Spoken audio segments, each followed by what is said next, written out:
Bueno mga idol ha, shoutout po muli sa ating mga viewer dyan. Ito na naman tayo. Alam nyo ba, napapanahon ngayon malapit na sumapit yung tinatawag na Piyestang Patay. Kaya karamihan ang mapapanood natin sa mga YouTube tungkol sa mga kababalaghan at sa iba pang mga kaugnayan sa larangan ng mga ghost hunter at ghost explorer. Gano, tayo naman idol hindi naman tayo ghost hunter, hindi tayo ghost explorer, at hindi rin naman tayo kabilang sa mga paranormal expert dyan.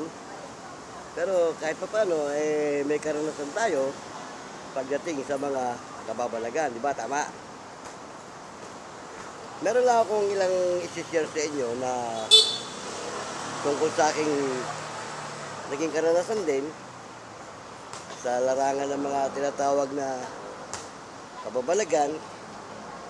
Pero meron ako kasing napanood sa YouTube tungkol sa ang kanyang paksa tungkol sa yung tinatawag na yung sinukuan, yung sinukuan na kahoy. Alam nyo ba mga idol, yung sinukuan, maraming nagsasabi na yan daw sinukuan, di umano napakahirap daw kumuha ng niyan, dahil kasi mapanganib daw di umano yung puno ng sinukuan. At kung wala kang likas na kakayahan para kumuha ng sanga niya o ng ano paman, may peligro, sabi nila.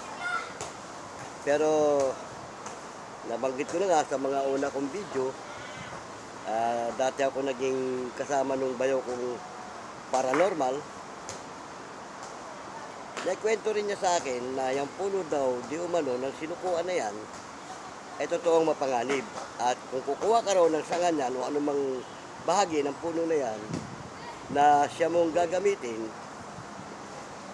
bilang proteksyon o ano pa man sa sarili mo, kailangan daw yung pupunta ka dyan gabi.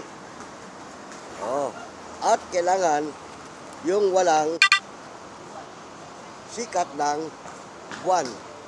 Ibig sabihin, walang liwanag. Dahil kasi, papanganib daw dyan yung niyan yung kung tawagin sa Bisaya, yung landong o yung anino. Once na pailalim ka sa anino niyan, medyo, sabi nila, may peligro ka at malabo ka nang makaalis sa lugar na yan. At kung mamalasing ka, baka masawi ka. Kaya ayon nga doon sa bayaw ko, ang pagkuha daw niyan, tuwing mahal na araw, lalo Biyernes Santo, kailangan daw yung gabi. Pupunta ka dyan. O yung wala siyang sikat ng buwan, o yung walang liwanag. Dahil nga, mapanganib daw yung anino niyan. Kapag ka nasakop ka ng anino ng puno na yan, baka hindi ka na makaalis. At ang palatandaan nga daw ng puno na yan, walang nabubuhay na katabing halaman o puno man. Dahil nga, namamatay ang lahat ng masakupan ng anino niyan. Kaya ang pagkuha daw dyan gabi. Meron ako napanood na hindi ko alam kung anong klaseng antingero yun.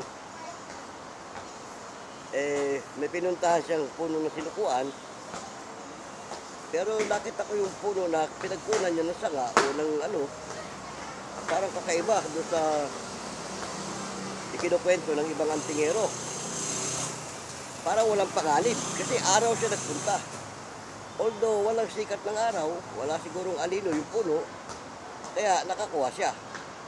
Kaya siguro yan, kahit araw ka pupunta, kung walang sikat ng araw o walang liwanag na naglalandong sa kanyang anino, baka pwede ka makakuha.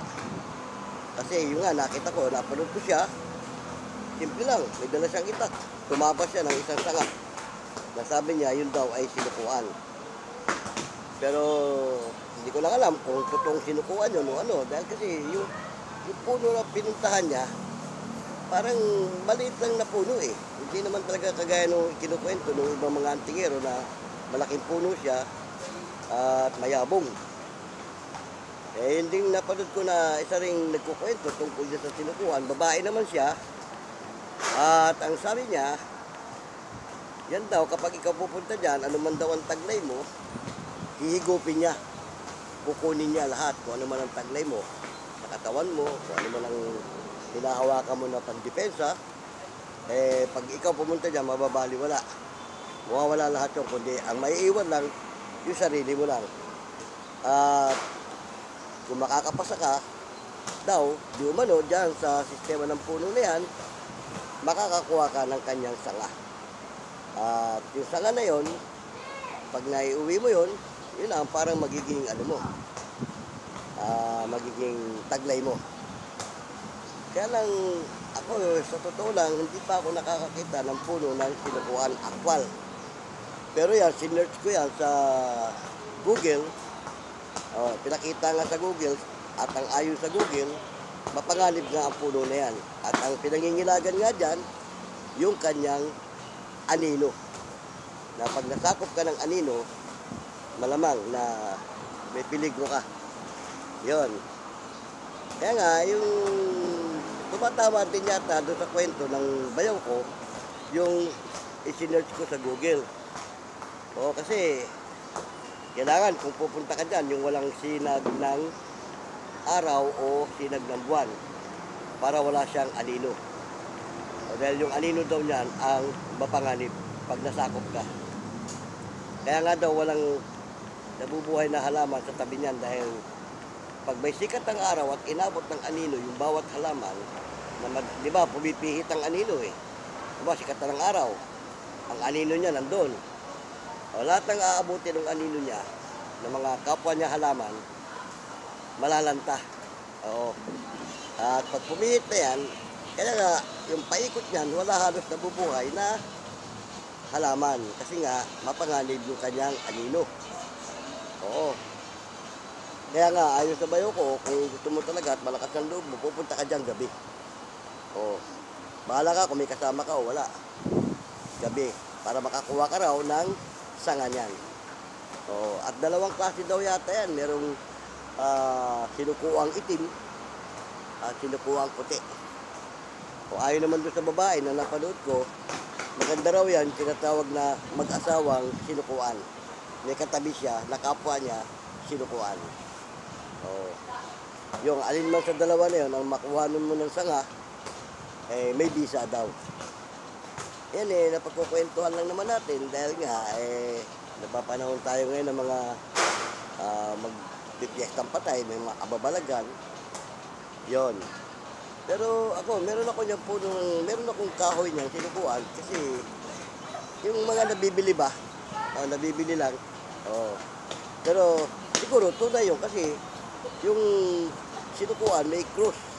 May cross yung gitna. Pag tinabas mo siya, may cross. Yung nabili ko naman, may cross naman. Kaya lang, hindi ko nga tiyak kung, at hindi ko rin alam kung ano talaga bertud yan. Pero, meron ako niyan, hindi ko pa nasusubukan kung para saan talaga yan.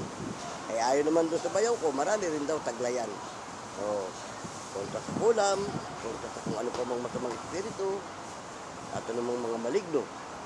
Pag meron ka niyan, kaya nga daw yung tinawag na sinukuan, lahat mapapasuko mo pag meron ganyan.